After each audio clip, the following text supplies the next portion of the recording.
Good morning, everyone. Be just waiting for people to join and we'll get started. I've got a couple minutes till 11 o'clock. So we'll give it till 11 and then we'll get started at that point.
There we go.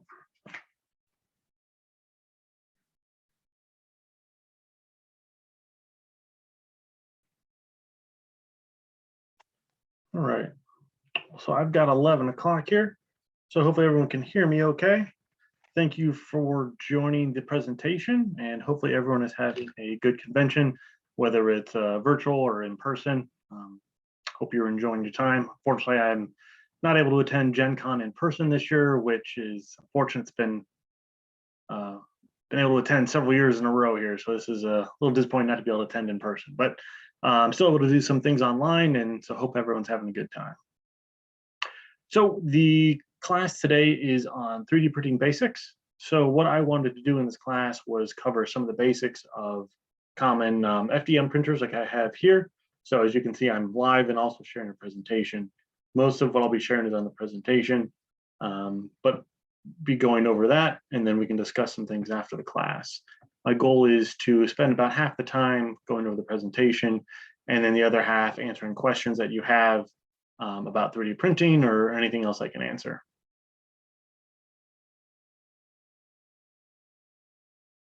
So just a brief introduction. I am Andrew Cranbrink, and hopefully my audio is working fine. Everyone should be muted.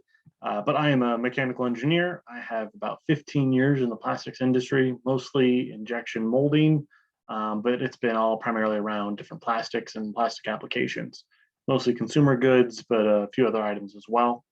I got into 3D printing primarily for both wargaming and cosplay. So I play Warhammer 40K is the primary wargame I play, and then did some occasional cosplay as well. So that's really been the focus of what I've been doing.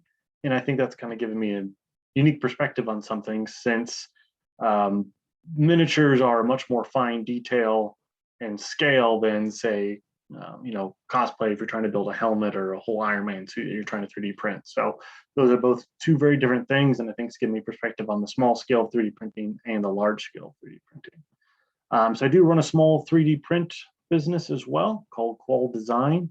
It is, full disclosure, not my primary source of income. I started it as a hobby and kind of keep it going on the side to both fund additional 3D printing purchases and, again, it's also kind of a fun hobby that I enjoy. And full disclosure, I am not affiliated with any 3D print manufacturers. any software companies or anyone else in the 3D printed world. So I am not sponsored by anyone. So if I mention a brand or a software, that's just purely based on my experience that I've had and my experience with those companies and those products. So if I mention something, it's not necessarily an endorsement, and I've certainly not been paid, and it's just primarily my experience or the knowledge I have about that particular item in the industry. All right, so kind of the topics for today are covering, what is a 3D printer? What does it do? How does it work? What are the different types of 3D printers out there? And we're going to focus on two main types, FDM and resin. In those two categories, there's a variety of sub items that you could bring up, but we're going to just focus on the base topics of the difference between those two. Go through some printer comparison between the FDM printers and the resin printers, both in what they're capable of, the different materials that you use, and how they stack up around tolerances and printing capabilities. And then final will be some printer recommendations with also what I think will be some of the future of 3D printing. Some of it's currently available, but maybe hasn't hit the mainstream as much as some of the other items. All right, so what is 3D? What is a 3D printing? Well, what is it's a layered material printing. So if you see the picture on the presentation, you can see that basically, if you think of everything in an X, Y, Z coordinate access system, which not necessarily something everyone does, is basically what the 3D printer does is typically it's really 2.5 3D printing, is it will print a single layer in the XY plane. And now that could just be a shape or the different section that you're printing. And then it will increment the Z axis up. So we'll move up and then it will print another layer. So you get these multiple layers of printing. And that's how it creates a specific shape. And whether it's an FDM or a resin printer, which are the two main types, they both use the same concept in that they are printing layers of material one after another. What is FDM and resin? FDM is a fused deposit modeling. No one really uses the full name, either just call it an FDM printer. So that's actually the printer I have next to me is a version of an FDM printer. And that uses spools of filament. And then a resin printer uses liquid resin that is UV cured. So the main difference is FDM basically melts material down, and then as the molten plastic joins layer after layer, it fuses together because as the plastic cools, it joins and forms a bond. The resin is UV cured layer after layer, so it's curing layer on top of layer. So they use different base materials, and they use different methods for basically combining the material together.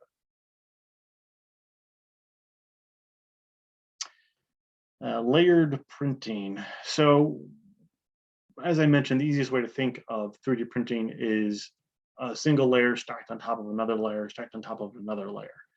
And that limits what you can print. If you think of something nice and easy like a cylinder, you can print that vertically. There's no overhangs, there's no issues, but people will see these shapes on a website or say, hey, that looks great to 3D print. But there's lots of issues that may arise depending on the shape, depending on how the object is designed in trying to get that 3D printed. So as you can see in the image on the right, this would basically be a cross section of a print.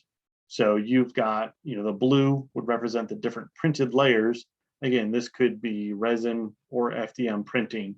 And on the left, where all the layers are stacked one another, they stack, they support each other, there are no issues there. It is connected to the black line, which would be the bed. And then as you move to the right, as you can see, there is no blue lines, there's no material under there. So that's what we call an overhang.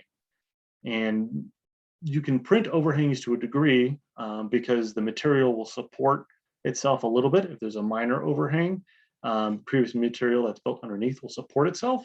So you can build angles and some other structures or arches because there's a slow enough slope that the material supports itself as it stacks up on itself. You can also print between, if you had two pillars or printing between them, that's feasible as well. The issue is as you're printing across that gap over that overhang, that resin is going into thin air essentially. So it's printing and you're basically getting a little bit of sag because that resin cools or the material cools and you can get a little bit of a sag. You won't get as nice sharp lines. So when you're evaluating a print, that's one thing to be concerned about. So I saw a question in the chat, so I will try to answer these as they come up. And I think everyone joins muted, so if you have questions, the chat's a great way to ask. Can you do multiple passes on the Z index, or is that not possible because of the curing process? Typically, it is not possible, simply because typically there's material there. I'm going to say there's certainly exceptions to that. There are certain features depending on your slicer where you can either print in a different area of the printer, or you can orient it with multiple nozzles that you're printing in multiple sections. Typically, the issue is if it's an FDM printer, you know, if you can see you're moving the nozzle up and down. So the concern is if you're trying to do a second pass, depending on where you're trying to do the pass at, your nozzle may hit the existing print. On a resin printer, similar thing, you're lowering the print up and down into the bed. So if you're trying to do a pass at a certain point, the print may hit the bed or the tank as it may be, and you may damage the print that way. So typically it's not really feasible. There are certain setups where you can do it, but again, it's generally pretty limited because you have to worry about whether it's an FDM or resin printer, the printer contacting the printer itself and ruining the print. Good question. All right. And then the other item on the print is the far right item. And so basically you can see there are no blue lines below that. So that is basically you're printing into thin air. Again, whether this is resin or FDM, there's no support. So it's trying to add material, but there's nothing below it. So the materials are going to fall off, or you're just going to print, you know, material into thin air. It's just going to hang down and possibly ruin your print or just not look very nice. What if it's a resin printer? The issue is you'll be curing resin that then is not connected to anything, and then that's going to get in your tank and cause other issues because you've got cured resin now floating in your uncured resin, so that could cause problems. And then on the FDM printer, again, you're basically just squirting molten plastic out and nothing's being supported. So it's just going to drop there. And then anything you try to build above that is just going to have the same issue because there's nothing to latch onto. And the answer to that is basically supports. And this is kind of one of the watch outs I wanted to bring up. And one thing I should have mentioned earlier is 3D printing itself is definitely a hobby because you have to look out for those concerns that if someone has a model up, it's not as easy as just grabbing it, sit into your printer and having your printer just make it and not have any issues. What you can see here on the screen are basically an FDM and a resin printer showing different sliced pictures. So basically what you can see here is these red is the model itself, and then these on the left of the FDM printer are the supports. So basically, rather than printing in the thin air, you can build up material, and then so that way when it tries to print on that, it'll have a support surface. And typically there's a gap of a couple layers, so you'll get a couple air gap in there that will have a little bit of sag, but eventually the material will contact that, and you'll be able to support the resin or the filament, whichever material you're printing. So both FDM and resin printer have the capability for supports. The FDM printer are, I think, a little bit trickier to remove because they're generally a little bit harder, and I think you get a lot more sag with the FDM. On the resin printer, you can add a lot of supports. You still have to clip them clean, but I think they're a little bit easier to clip clean than the FDM printer. So how do you get to 3D printing? So there's three, I'll say, easy steps. So first is you need your 3D print file, typically called an STL. It's a stereolithographic image, I believe is what it stands for. And those files can come from a variety of locations. So you obtain your 3D print file, you send it to your printer slicer, and your slicer is going to be dependent on what type of printer you have. There's a variety of options out there. But if it's a resin or FDM printer, it's going to slice it differently because of how the printers orient and the different settings that are required to that. But the printer slicer will also set all the different information that you need for the printer. So that's why it's set up not only for FDM and resin printer type, but it's set up for each type of printer that you have. So if you're running an Ender 3 versus an Ender 5, even though those are both the same brand name, because they're different models, they require different settings. And then the final item is putting it into the 3D printer. Typically, I usually use just a small micro SD card, or you can print through USB. Some people do a Raspberry Pi Octoprint. Some people print directly from the computer. Some printers have Wi-Fi printing, so there's a variety. I typically find a stick to be the easiest, just a USB stick, plugs in. You can load a file from a computer on the USB stick, plugs right into your printer, generally pretty easy. So in more detail on the files for 3D printing, so there are a lot of options for 3D print files. There are websites like Thingiverse, Yegi, Colts 3D.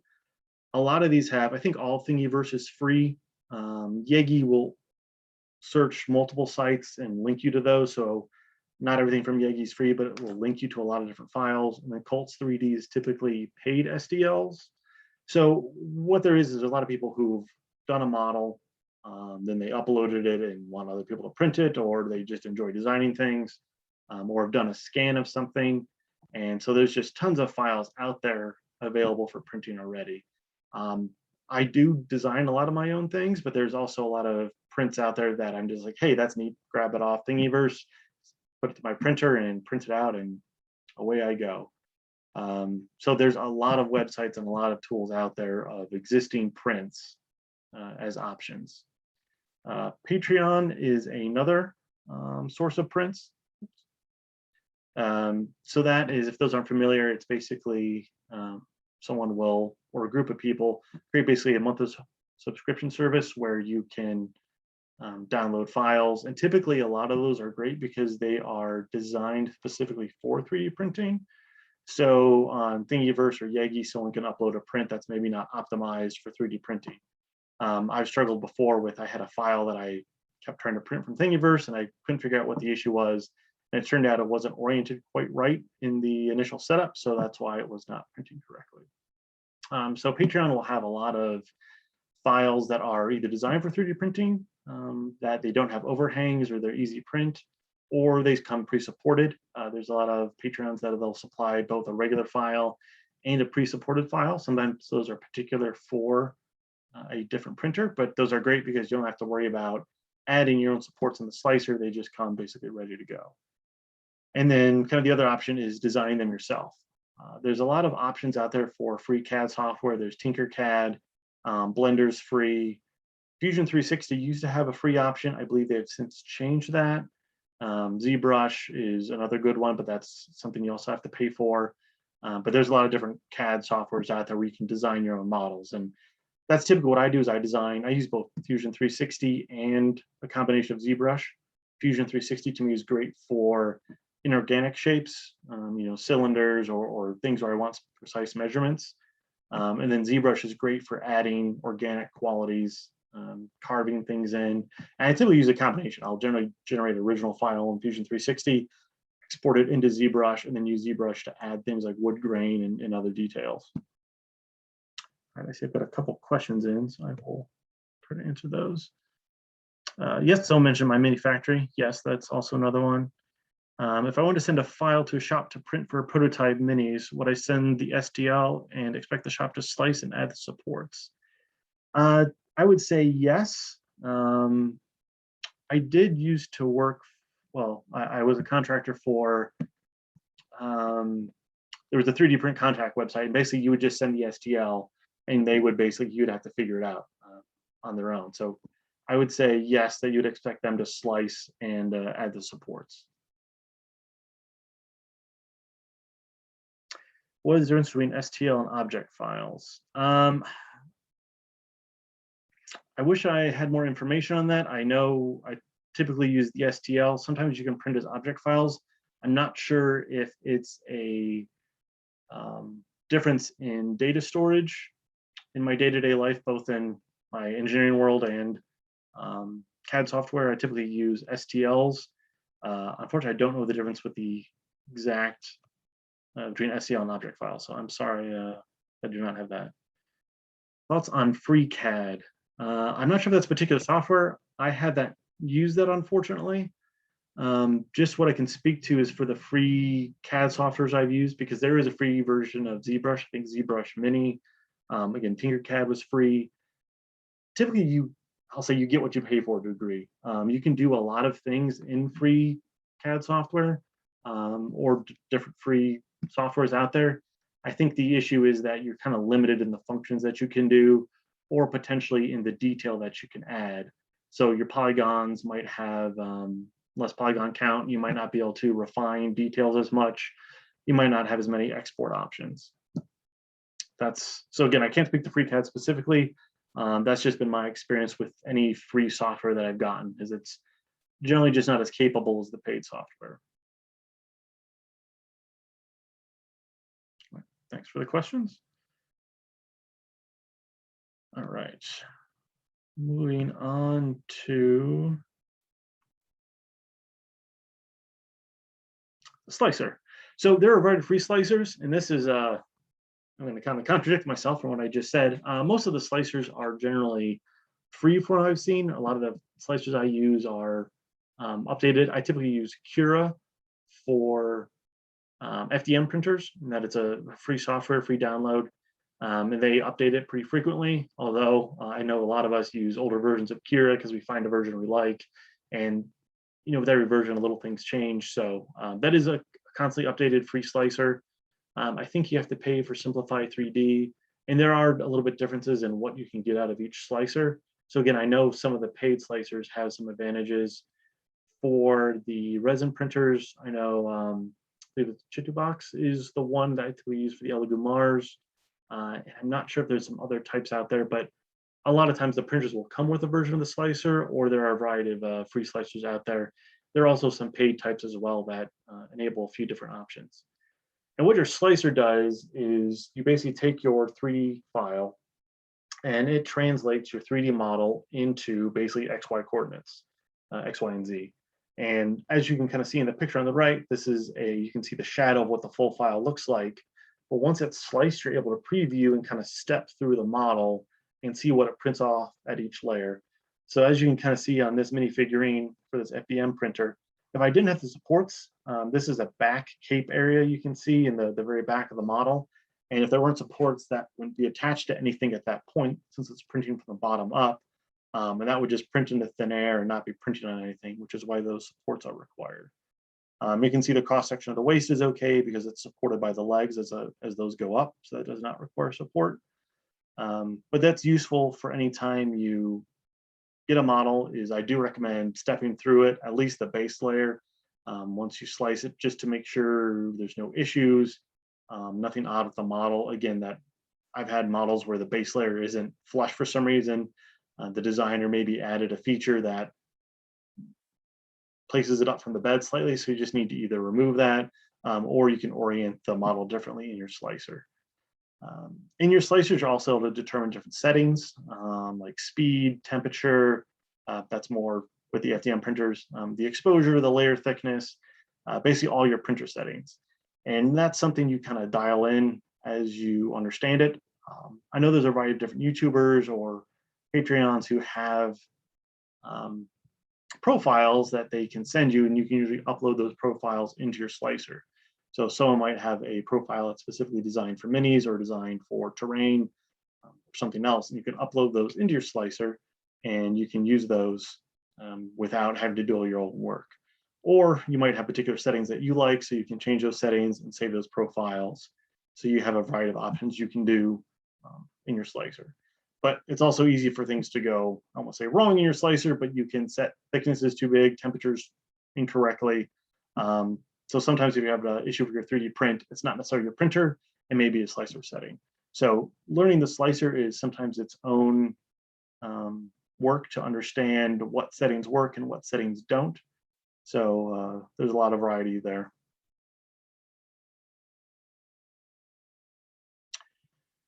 All right, now focusing specifically on the FDM printer. And as I mentioned previously, so what the FDM printer is, fused deposit modeling. It melts rolls of solid filament and extrudes it through a nozzle. So as you can see on the printer, there's no roll of filament here. On this printer next to me, you can see I have this roll of black filament. So it's hard to the touch, it's solid. It comes in these convenient rolls, and prices of 3D printers, FDM printers range from, I'd say in the low end, you might be able to get below 180. That's usually about the lowest I've seen, to 1,000 plus, kind of like many things, you can spend as much money on something as you want. They typically have a fairly large print area. Again, it's going to depend. You can get different print areas, smaller or larger, depending on the printing style you buy. But for $180, you can get that an 8.5 by 8.5. So that is the XY plane, 8.5 inches by 8.5 inches, or 220 millimeters. And you can, those can go in the Z-axis up to 10 inches. So on my screen here, I'll hold up. So this is a example of a bed print size. So this is the XY plane. So you can see I've got a decent amount of room to work with. But even for something like cosplay, that's not necessarily a lot of room if you're trying to print a whole helmet. So that is a concern, that a 3D printer does have its limitations. Even though the FDMs are generally better for larger prints, you still have a limitation on bed size. And for the more you pay, I think typically what you get is you get a little bit better board. So that's the electronics in the printer itself. You get improved features like beds. What I just showed there was a metal bed. So that did not come standard. I bought that myself and added it to my 3D printer. There's glass beds. There's a variety of different features. You can also add bed leveling, which takes some of the work out of the 3D printer itself. So basically, there's a lot of features that add on, that add costs. You can add those later if you want. Most of those are available that you can upgrade. If you buy a $180 printer, you can add upgrades to it later for additional money. So some of my 3D printers, I've mostly added just beds. Honestly, I run most of my printers fairly stock, besides beds and yellow springs, which basically support the bed a little bit better. But there's different upgrades you can do. Like I said, the bed leveling. You can add more Z-axis. You can add a variety of different features. You can upgrade your boards. Most of these 3D printers are fairly open source. That way you can plug and play a lot of different options. So if you want to start with a cheap printer and find that you get tired of bed leveling and want to add that later, that's something you can do. It's typically an option on most 3D printers. Between the printers, again, the bed size is fairly standard.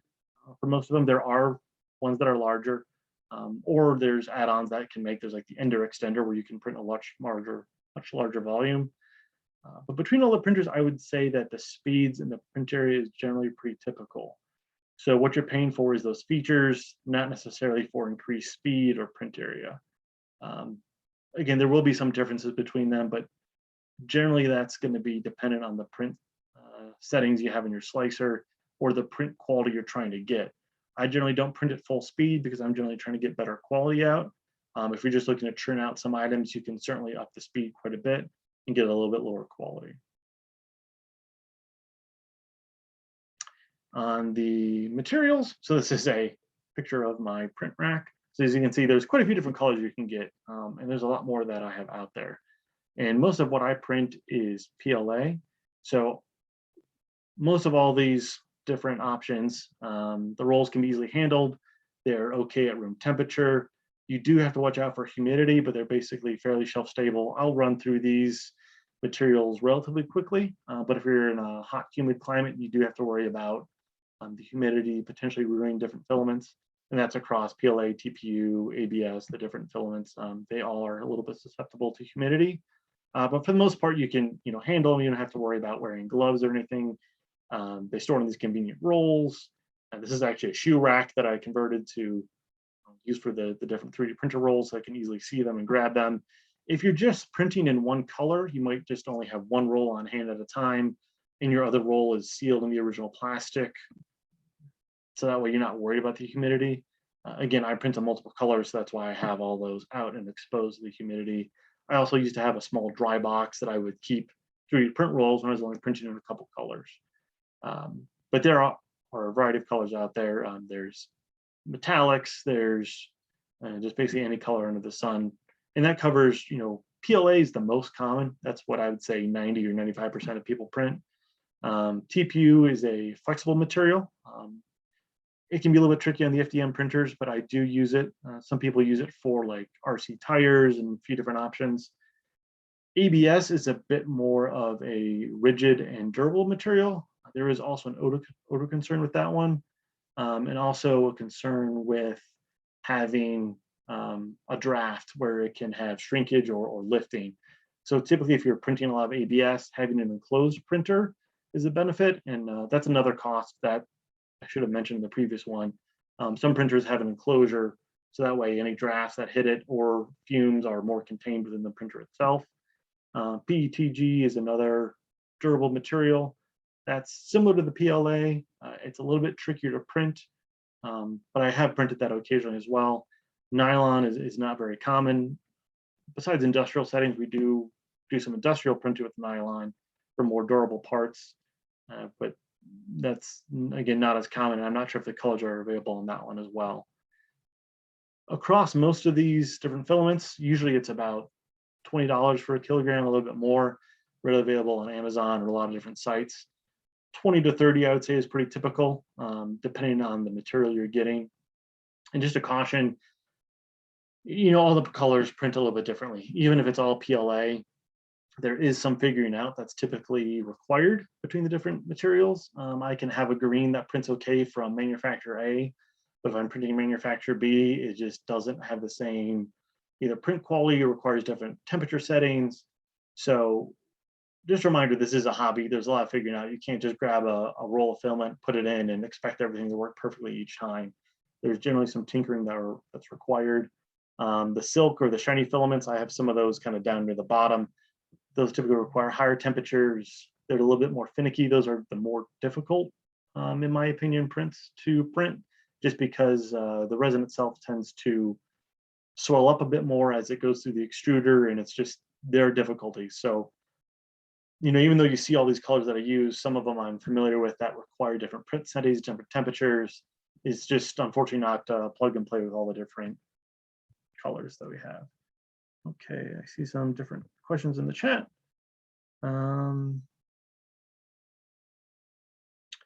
I have a filament dryer S1 to store and dry the filament. Yes, so there are particular filament dryers.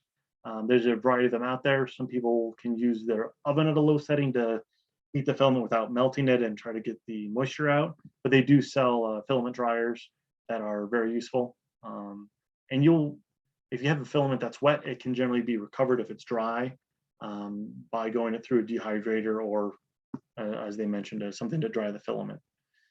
Is it possible to recycle waste material, especially the resin one? I have no idea if it's good to throw away. We'll get a bit more into that on the resin.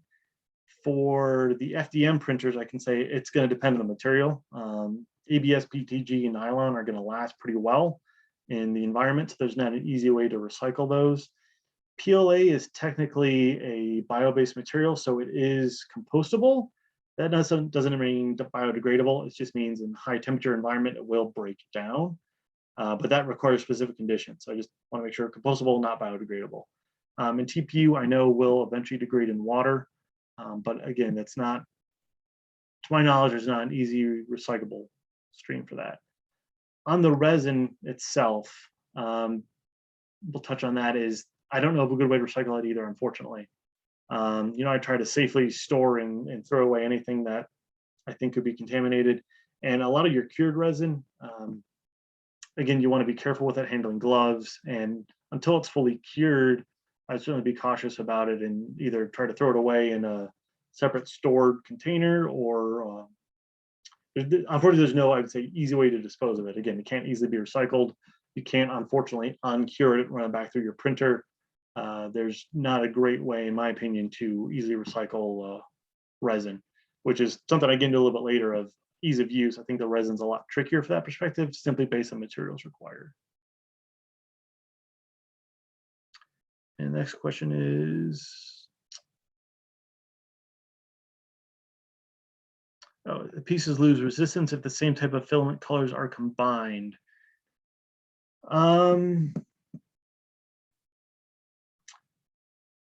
So I've done some multicolor printing. Hopefully I'm answering this question correctly, and please respond back if I'm not.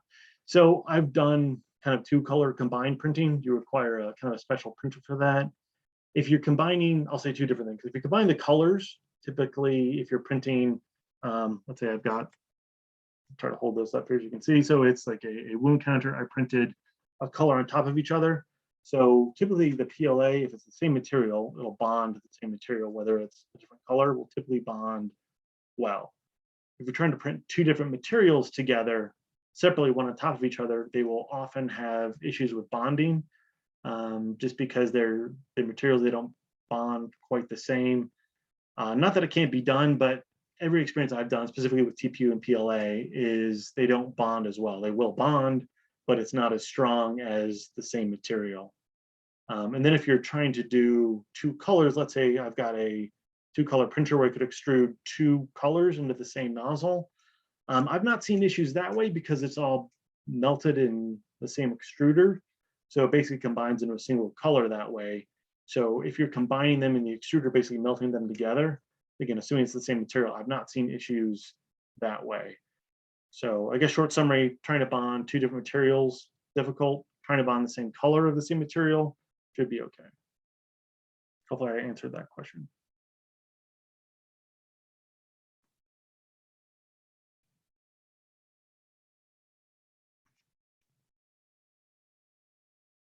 Okay. All right, and then moving on to resin printers. So resin printer, to refer to a UV cured liquid resin.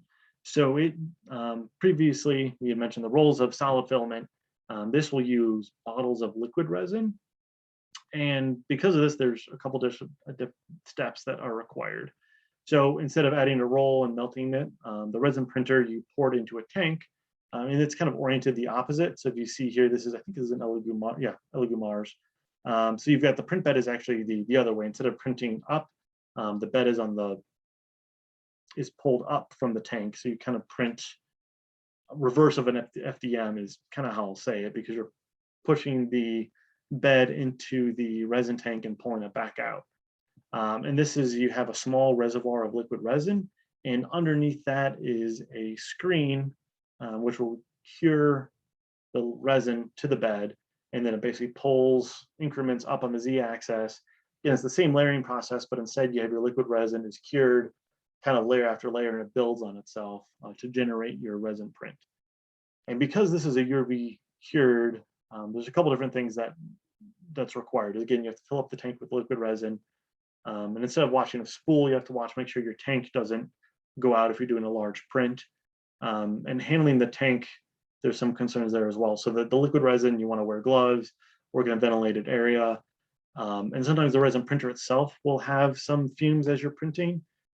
So I try to build an enclosure and have that vent outside. In addition, after the print is done, even though it's cured resin, you have liquid resin that's still sticking to your print. So if you're imagining, a mini figurine that's dipping into a liquid vat, some of that uncured resin is still going to stick to the surface of the print. So you need to, number one, after pulling it off the bed, wash that print after you remove it. So some are water washable resins, and then some require like isopropyl alcohol. So depending on your resin type, you'll have to wash and clean the print. There are some ultrasonic cleaners. I think Elegoo and I think Anycubic make a couple different wash and cure stations. So you can kind of drop your print in and it does a lot of the work for you. And you still have to clean those tanks out as well. But there is an extra step of cleaning the print. And then you also have to put it through an additional UV light to fully cure the print. So again, Elegoo and a few other make a station that'll basically revolve I think it rotates the print and you'll have a UV light that hits it and then cures the print further. Some people will build their own. They basically take a box and you can buy for like $30, I think, UV lights off of Amazon or wherever. And then you can basically put your print in the box and have it rotate on either jewelry display or manually rotate it yourself after a period of time and cure the print that way. But there is additional steps with the with the resin printer. And as I mentioned, there are some more concerns with fumes. The FDM printers, really, even though I've got 4 running in my workshop here, and there's no fumes associated with that. There's no plasticky smell. With the FDM printer, you can kind of stink up a room pretty well. And some printers have filters on them that help eliminate that. But It's just a caution as you're using the resin to pour it in the tank, as you're cleaning it. It's just the fumes are an additional concern with resin printers. I want to make sure that we're practicing safety with you. If you have pets or anything else you're worried about, that's a caution with those. Some resins have a better odor control than others, so I think that depends as well which resin type you're using. But it's just a watch out on that. Price range, again, you can get, I'd say, a similar price range. Resin printers, they've really come down a lot in the last couple of years. Typically, FDM printers were cheaper, and you'd spend really double to get a low-end resin printer. But with developments, they've come down to, you can get one for, again, $180 for, I would say, a good quality beginner 3D printer. The cost increase, so again, 180 to 1,000 plus, you can spend a lot more. That correlates typically with print area. So down at the bottom, you can see I've mentioned that this is particularly for the Elegumars. There are some that are both smaller and a little bit larger than this. I think the Sonic Mini is quite a bit smaller than this, but you're looking at like 5 inches by 3 inches by 6 inches in the Z-axis, so 6.3. So you're quite a few inches smaller on the print build area with the resin printer than you are with the FDM. So that higher cost on a resin printer generally correlates to a larger print area. So I think the Elegoo series is kind of easy to think about because you've got the Saturn, which is a larger print area, and then they've just launched a Kickstarter for actually the Elegoo Jupiter, which is an even bigger. It's actually bigger than a FDM printer bed. But again, that comes with a price tag. So if you're looking at similar cost comparison between an FDM printer and a resin printer, that resin printer is likely going to have a much smaller print area. And also the speed is a difference. So there's the cure time, which can be a little bit deceiving. So there's the time to cure the resin, but also you have to have the time to move the Z-axis up and down. So it can be a little deceiving, I think, the exposure time, because even if you cure just as fast, a lot of the time is moving the Z-axis up and down on a resin printer. So yes, you're saving time, but it's not a one-to-one savings. Let's see, a question came in. Why are the resin printer bed dimensions in weird increment? I'm not sure if I answered this correctly, but I'm not sure why those dimensions. So unfortunately, I don't have I think it mostly has to do with the LCD screen itself, or the screen that cures it. So it's rectangular versus a square bed. And again, those sizes are a little bit odd. And again, this is just an example of the typical sizes I see. But most resin print beds are rectangular versus square, that like the FDM printer has. And again, they're a lot smaller sizes. So again, I think it's limited on the screen. So if you're looking at this, the screen's not really visible, but the screen would be below the tank, which is what does the curing with its light source. So it's that screen that kind of limits it. So it's the pixel density, and that's going to kind of determine your screen size and how big your print area is limited on the screen that is below the tank.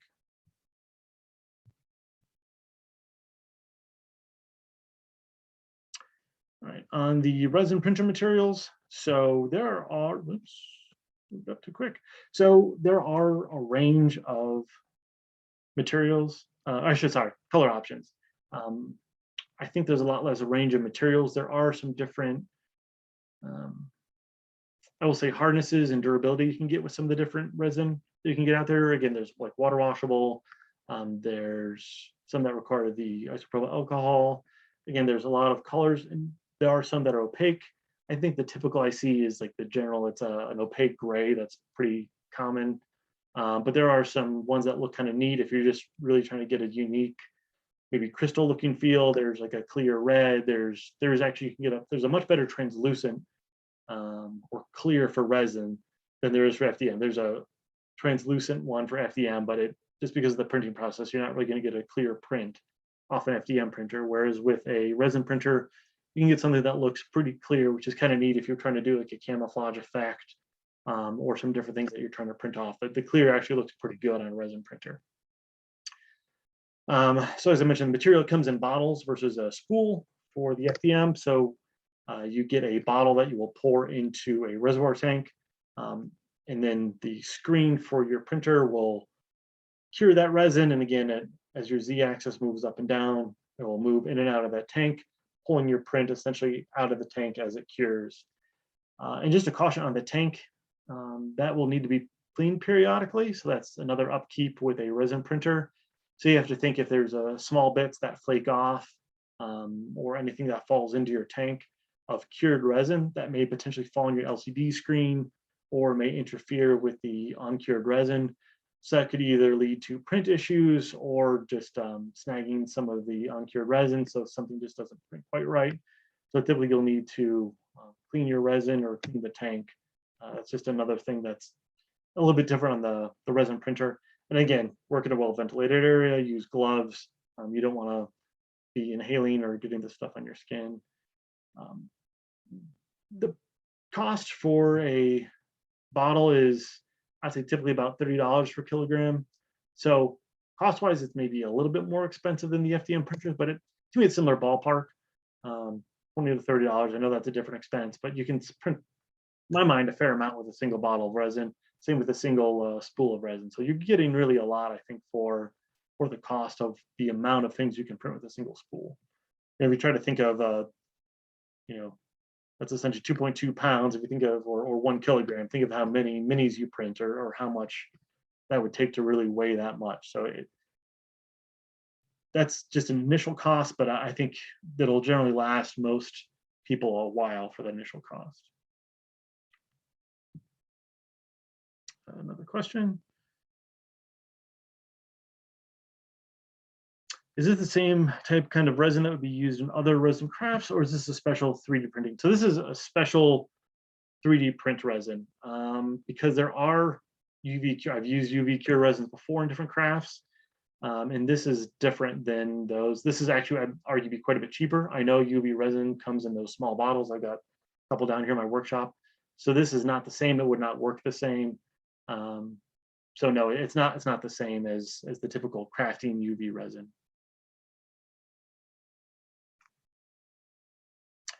All right. Does the resin go bad or will it last indefinitely? I would, same with the spools of filament, it will eventually succumb to environmental conditions. I don't think it goes bad. If you have some in your tank, in your 3D printer tank, there's ambient light that has UV in it. So it's going to get some cure in there. So if you had a 3D printer, had your tank sitting out, sunlight's going to hit it. And again, it's going to take a while for the sunlight really to cure that much amount of resin, but it is curing it somewhat. So if the resin in your tank is going to theoretically eventually go bad just due to ambient conditions, the resin in the bottle, again, it's kind of like anything that's bottled. Eventually it would go bad simply, again, due to environmental conditions. Those bottles aren't a perfect seal, even though they typically come in opaque bottles or bottles that will block a lot of the sunlight.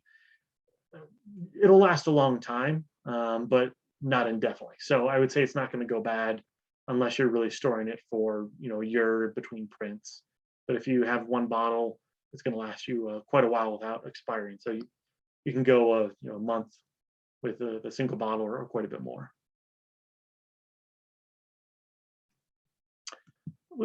And so 3D print detail. So kind of on the comparison between the two. So I've covered some of the materials, some of the different ways they print. As far as the actual comparison between the two, like I mentioned, the bed size, FDM typically has a larger print bed for a similar price. So you can certainly get a large print bed for resin printers, especially as they continue to expand different models. But for the same cost, you're going to get a larger bed for FDM. So if you're looking to print larger objects, FDM is going to be easier for the same cost. Now the detail, and this is to me where the biggest difference is, besides the materials itself, is the FDM printer is limited by the nozzle and the mechanical machine tolerances. So most nozzles are 0.4.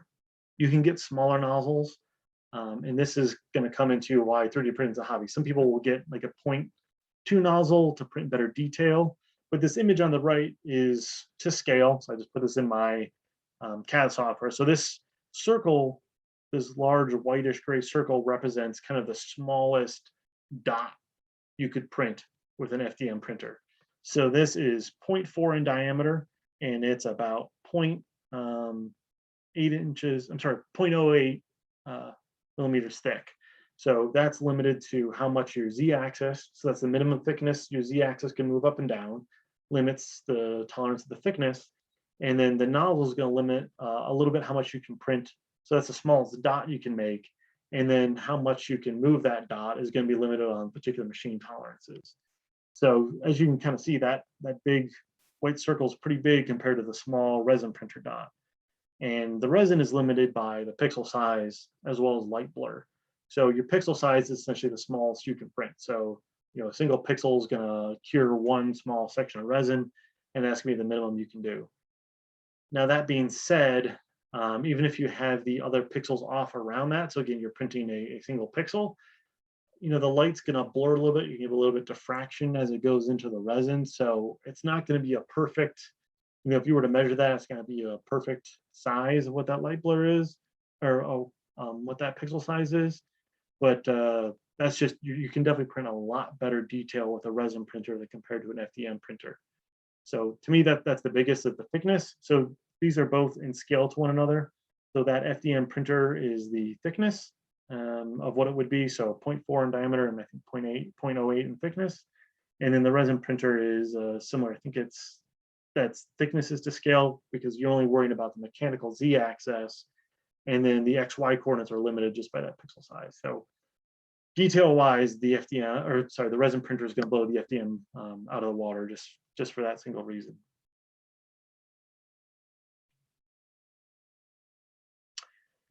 As far as other things, so what printer you want to get if you're interested in 3D printing is going to depend a lot on what you want to do.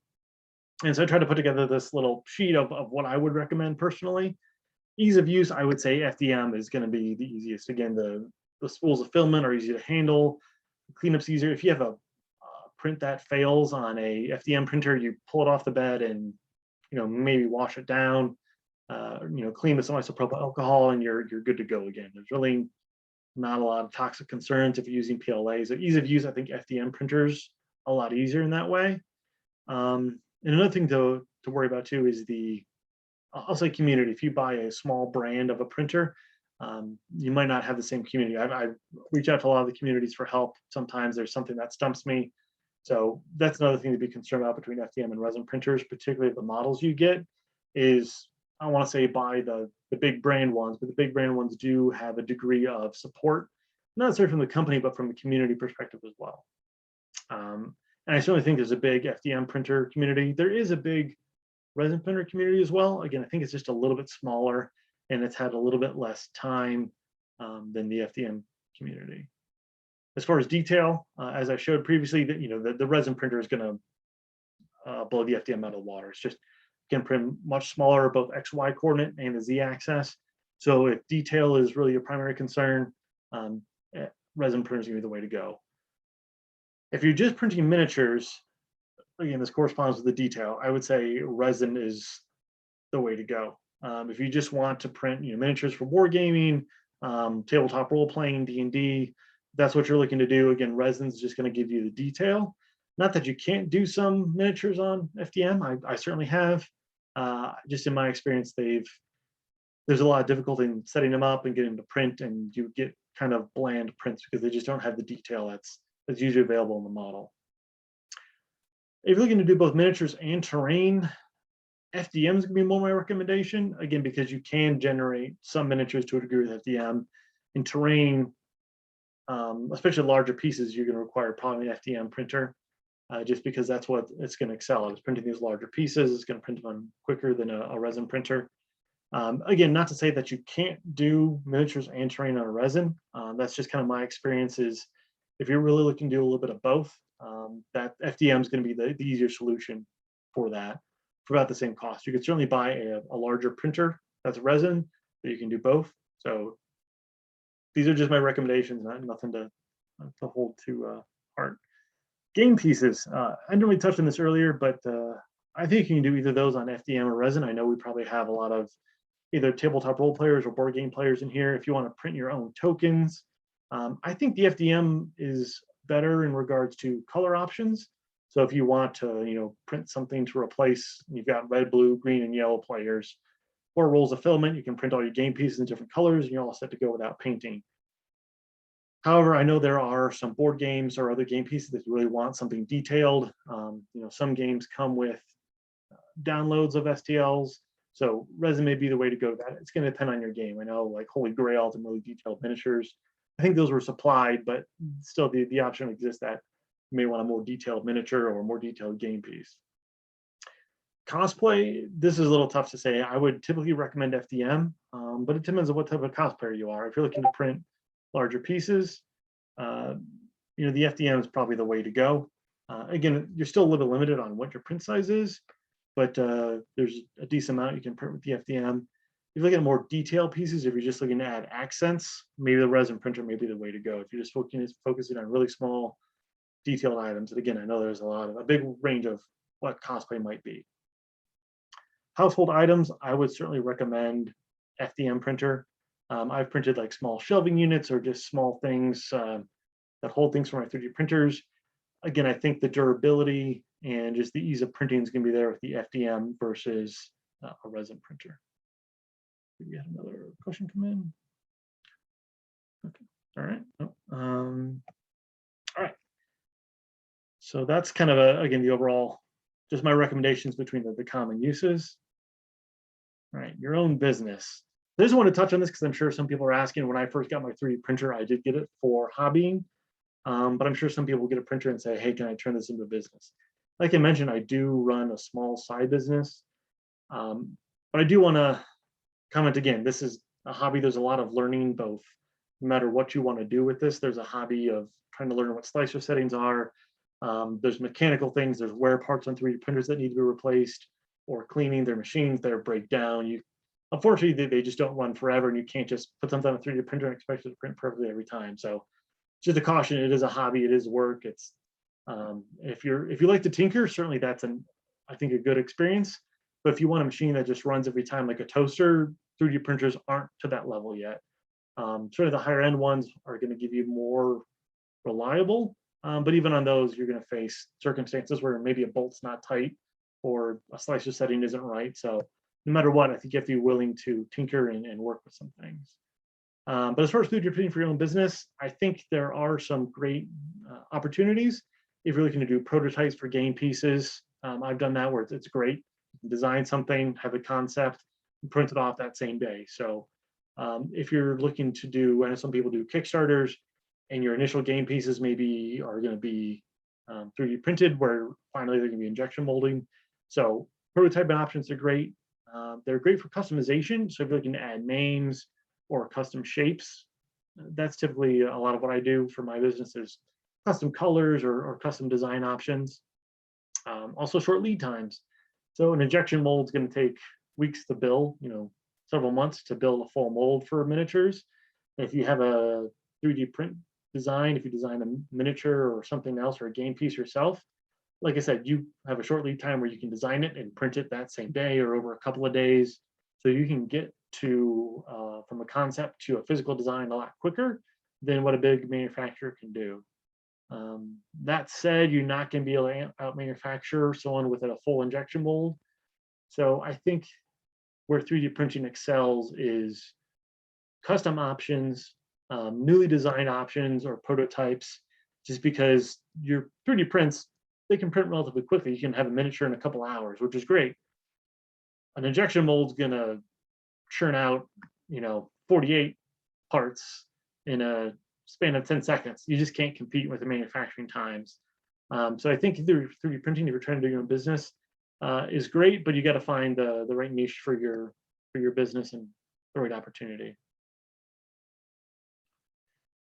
Future of 3D printing. These are maybe not so futuristic because some of these are currently available and kind of are already in play. Conveyor belt. So as you can see in the picture on the right, there is a option that exists. I think it's from Creality. I think you can get the conveyor belt separately, or some people have designed them themselves according to the 3D printer. But basically what it does is allows you to either print the same object, and as the belt rotates, it kicks it off, and you can start the other option. So you can kind of do a bit more of a manufacturing. So again, if you're looking to do game pieces and print one after the other, that option exists. Or if you're looking to print larger pieces, So basically what this is doing on the right is it's printing this whole sword as basically one single piece because it's printed at an angle.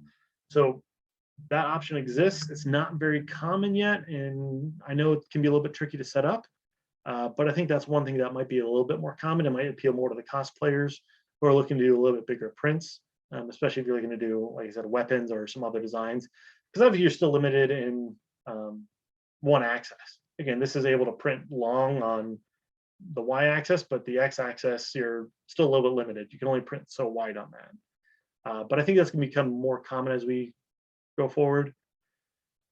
Multiple color printing. Again, this is particular to the FDM as well. So I have on my left a 2 extruder printer, and I kind of got it a few years ago thinking that it would be a good option. Basically what it does, and there's a few varieties that exist for this, is you can either have multiple nozzles. So one nozzle will print blue, one nozzle will print red, and they both work on the same print to print multiple colors. Or you can have, like the print on my left, that has 2 feeders that feed one single nozzle. But what it requires then in that case is you need something to extrude the exact plastic. So if you're printing blue and red again, you need to basically purge out the other color until you can print the next color. So you end up with a big slug of plastic of unused. So it's kind of wasteful to use the multiple filament feeds, just because you have to purge out of one feed. Either you're printing in a whole extra object that is just to purge between color A and color B, or you're kind of, some people use like purge buckets to printer will extrude to get between the different colors. And then there also is a additive color option out there. Again, that's a much more expensive printer. I think Hero Forge was offering that on some of their prints, where if you ordered from them, you could do multiple colors. And that kind of functions like the older inkjet style printers, where I think it's like a white filament, and then it'll eject small amounts of color, so you're able to print a wider variety of colors that way. I think that technology has been ongoing for several years, but I think it's been slow going that way. I don't really recommend it for where it's currently at. I think that's going to continue to get refined, especially that additive color, where it will eventually hopefully be more like an inkjet printer, where you can print and it'll add the color. Again, you'll still have to extrude between colors, but I think you'll have a lot tighter control on printing those various colors. So I think that's, they're going to continue developments into that, but it's still, in my opinion, a little ways out there, where even though I'm sitting here with a 2-color printer, I don't necessarily recommend it. Because also, I think a lot of us are going to paint our object, whether it's miniatures or different things. Either you're going to print in one single color and paint it, or even if it's 2 colors, that might not be enough colors for what you're looking for. And then the next thing I think is a larger print size. So I think I mentioned previously, I think Elegoo just started a Kickstarter for the Jupiter, which is, again, I forget how big the bed size is, but it's, I want to say 10 inches by 10 inches. So a very large resin printer is coming forward. And then there's also, that's something that is ongoing for the FDMs as well. Again, I mentioned the Ender Extender. Again, that's not very common. It's sold as like an add-on kit. I'm kind of wondering if they're going to start selling those as more out-of-the-box kits, whether it's Ender or other options. So if you really want a large-scale 3D printer, I think that's something that's, we really don't see that much on the market, especially for a reasonable price. So I think those things are kind of yet to come.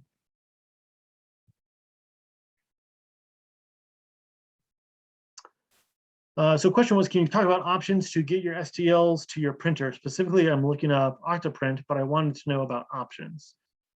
Sure. So most, again, what I mentioned previously was, I'm looking at my printer here, I'll pull out. So most will have a USB cable. So I just have a small, probably hard to see, SD card, where I basically will download something off of either Thingiverse or design it myself. And they come with like a USB stick. So basically you will add, I'll say typically the method I use is I add the files to an SD card, put the SD card in the printer, and it prints directly from the SD card. So that's typically the way I use it. Some printers are Wi-Fi capable, where you can print from your computer. My caution on that is if your printer goes out of range, loses connection, or goes into sleep mode, you can potentially ruin your print that way because it's no longer receiving the data from the computer. So that's not, and it also ties up your computer. Your printer either needs to be in Wi-Fi range of your printer, or it needs to be connected directly to your 3D printer. So that's not my most recommended way. Octoprint is something, I've got a couple Raspberry Pis and I've considered setting up Octoprint. So if those aren't familiar, Octoprint is basically, you can kind of monitor your prints. How I generally see it is people will monitor their prints remotely with basically a camera and Octoprint that manages setting up and feeding the print into the printer. And because of that, you have more remote control. So if you are not home and you see your printer with the camera has malfunctioned, you can use the Octoprint to turn it off. I know there have been some communication concerns between Octoprint and printers, and it's an additional setup option. So some people love it. I typically don't use it because I find the SD cards are just the easiest method to set it in the printer and go, and it's less chunking on my side. Again, if you like to tinker and you want to be able to remotely control your printer, especially if you're running a print that lasts several days, Octoprint may be a good way to go. SD card is just typically the easiest method that I've used.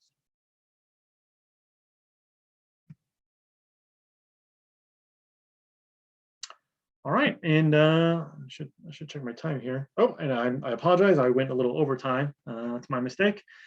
So hopefully I answered your questions as we're going, but if there's any other questions, feel free to ask now. Or if not, thank you very much for joining, and hopefully you learned something, and hopefully you enjoyed the session.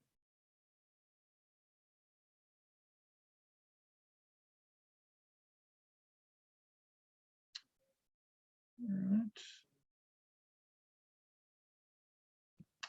right. Will there be a recording available? So I did record this, and I need to figure out how to upload it to a site, but ideally there will be a recording available. I will try to post a message in the GenCon event chat, so that way that can be shared later. So I will try to figure that out.